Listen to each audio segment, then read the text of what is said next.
En este vídeo vamos a dar una introducción a la cinemática de robots.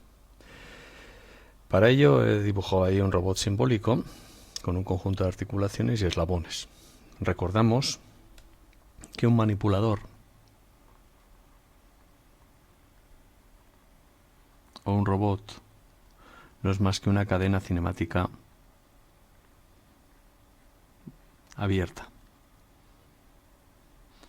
Puede ser también cerrada, pero en la gran mayoría de los casos es una cadena cinemática abierta.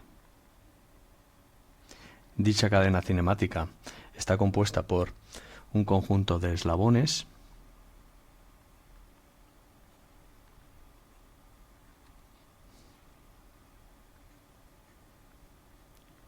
que suelen ser sólidos rígidos en los robots industriales, y dichos eslabones se mueven y están conectados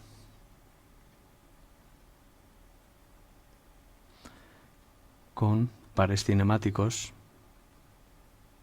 o articulaciones.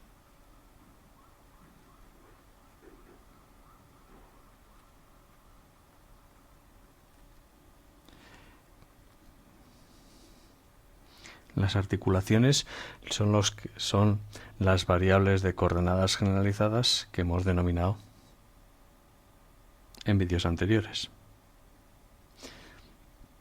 Y lo que hace una articulación, por ejemplo, la articulación Q sub I, siendo Q sub I letra genérica, lo que hace es mover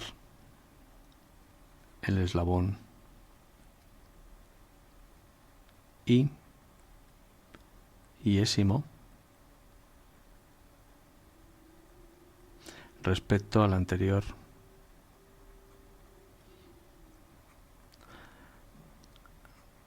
el eslabón I-1. Si la articulación, si Q sub I es traslacional,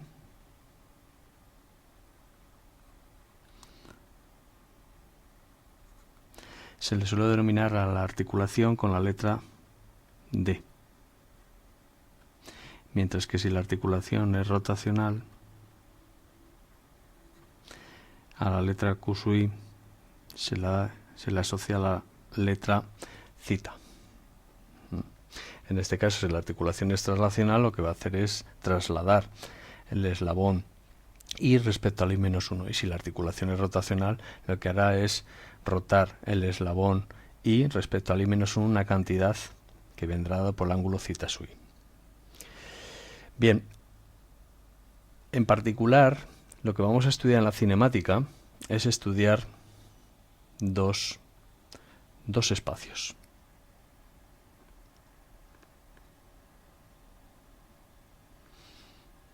Vamos a estudiar el espacio articular y el espacio de la tarea.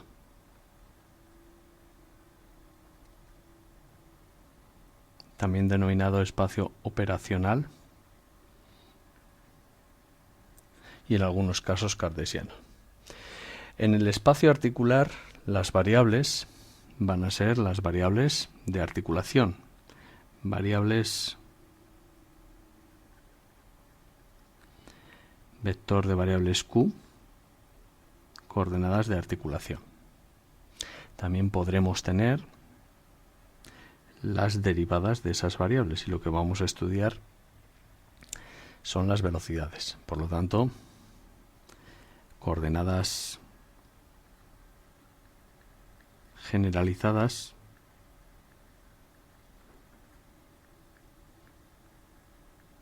van a ser el vector Q de coordenadas generalizadas, que va a estar compuesto pues por un conjunto de valores según la articulación Q1, la segunda articulación Q2, hasta llegar a la articulación Qn.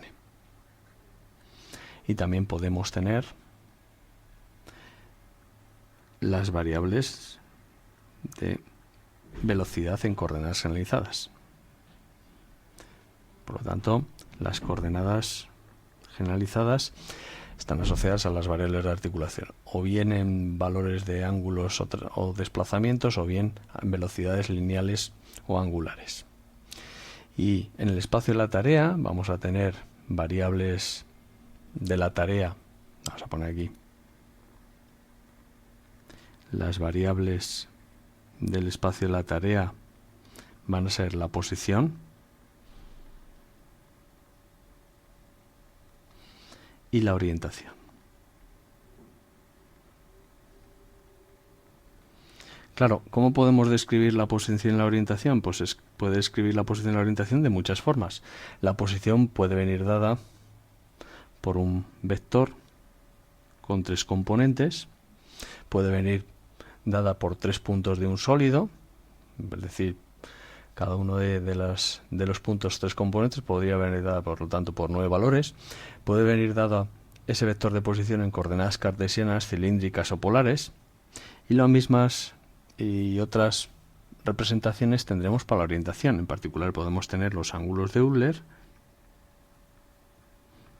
o podemos tener una matriz de cambio de orientación que describa la orientación de un sistema de referencia respecto a otro utilizando esos ángulos de Euler. En cualquier caso, otra forma de representar el espacio de la tarea, combinando la posición y la orientación, es utilizando una matriz de transformación homogénea que describe en el espacio de la tarea cómo está la pinza respecto al sistema base. Ahí tenemos la matriz que contiene la posición y la orientación. En el espacio de la tarea o espacio operacional nos fijamos estrictamente en el último sistema de referencia asociado a la pinza. La pinza. Lo vamos a colocar aquí. Si este es el efector terminal,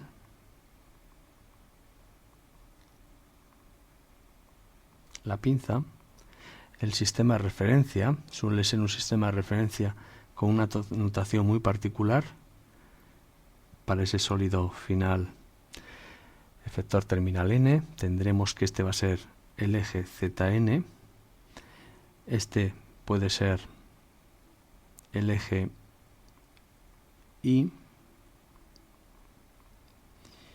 y hacia adentro el eje X. ¿Por qué he dispuesto este sistema de referencia de esta forma particular? Porque la base vectorial, el triedro que describe los 3 vectores unitarios que describen esa base vectorial, se les suelen denominar con las letras A de approach, S de slice y N de normal o perpendicular a los 2 anteriores. Por lo tanto, estos 3 vectores A, approach,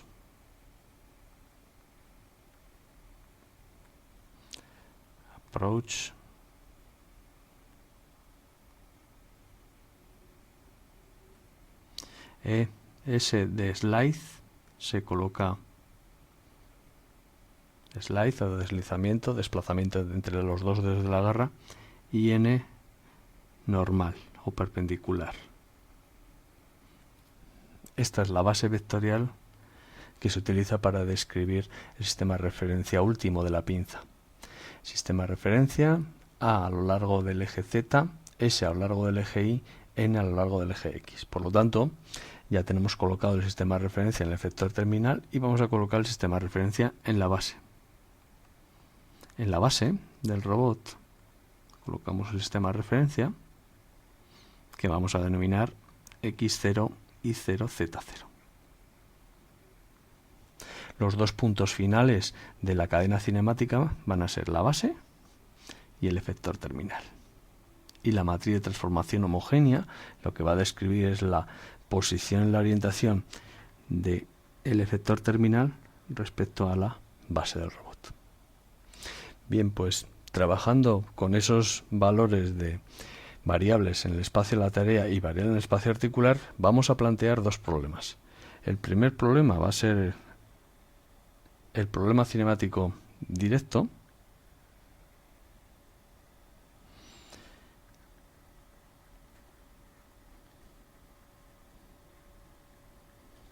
que consiste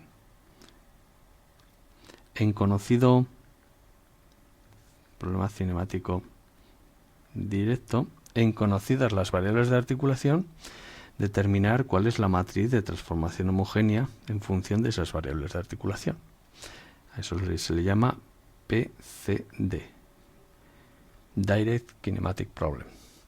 Y tendremos también el estudio del problema cinemático inverso, es ir a la contra, es ir desde el espacio de la tarea operacional a calcular las variables del espacio articular, utilizando el problema cinemático inverso, el PCI, Inverse Kinematic Problem.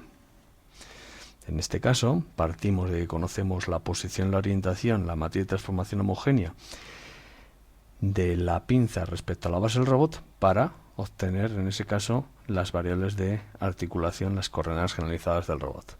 Ese va a ser el objetivo del estudio de la cinemática de un robot.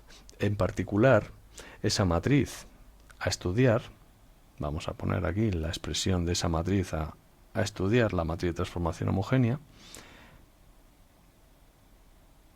Esa matriz H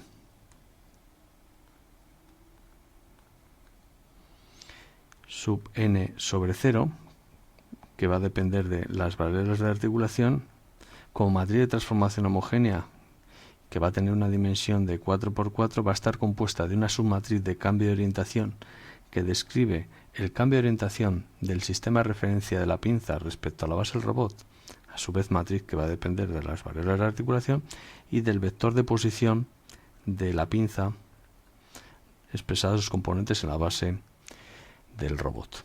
La última fila va a ser un vector con 3 ceros y un 1. En particular, si nos fijamos en la base ortonormal tomada para la pinza, lo que tendremos es que en la matriz de cambio de orientación tendremos en sus tres columnas las orientaciones de los ejes xn y nzn, en concreto las orientaciones de los vectores unitarios nsa expresadas en la base 0 y respecto a la base 0. Por lo tanto, lo que tendremos es, aquí tendremos el vector, aquí tendremos, hemos dicho bien, el normal expresado en la base 0. En el eje Y teníamos el vector S de slide expresado en la base 0, y en el eje Z teníamos el vector approach expresado en la base 0. Y aquí lo que tendremos en la posición es el vector que une el origen del sistema de referencia 0 de la base hasta el origen del sistema de referencia de la pinza, expresadas sus componentes en la base 0. La última fila va a ser siempre 3 ceros y 1. Ese es el significado de la matriz de transformación homogénea que vamos a calcular, donde cada uno de estos tres vectores, al igual los tres vectores de cambio de orientación, al igual que el vector de posición, van a depender de las variables de articulación, donde el vector normal expresado en la base 0 va a ser un vector expresado en función de las variables de articulación. El vector slide expresado en la base 0 también va a depender de las variables de articulación, lo mismo que el vector approach va a depender de las variables de articulación. Y lo mismo el vector de posición del sistema de referencia último va a depender de las variables de articulación. Ese va a ser el objetivo del estudio de la cinemática del robot, cinemática de posición y orientación, pasando desde estos dos espacios articulares al espacio de la tarea y viceversa con el problema cinemático inverso. Y más adelante hablaremos en otro tema de un planteamiento semejante, pero abordando el tema desde la perspectiva del estudio de velocidades. Velocidades en el espacio articular y velocidades del espacio en la tarea. Bien, eso es todo respecto a la introducción de la cinemática de un robot.